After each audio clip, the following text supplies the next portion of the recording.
Magandang hapon po sa inyong lahat. Narito na po ang resulta ng Lotto ngayong 5 p.m. draw, May 23, 2026.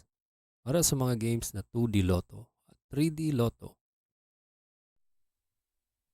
Kung bago ka pa lang sa aking channel, pwede kang mag-like, share, at subscribe para updated kayo sa mga PCSO lottery results araw-araw. Para sa 2D Lotto, ito po ang mga winning numbers. 23 and 10 in exact order.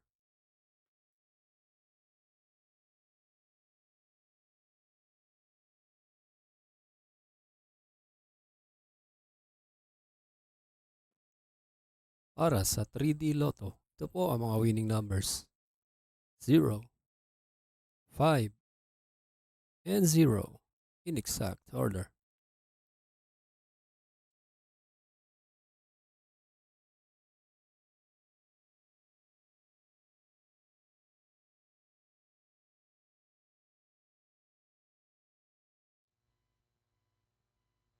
Salamat po sa panonood ng Lotto Results Today by Mr. Wi-Fi. Good luck at maglaro ng responsable. Huwag kalimutang mag-like, share at subscribe. Hanggang sa muli, paalam po sa inyong lahat.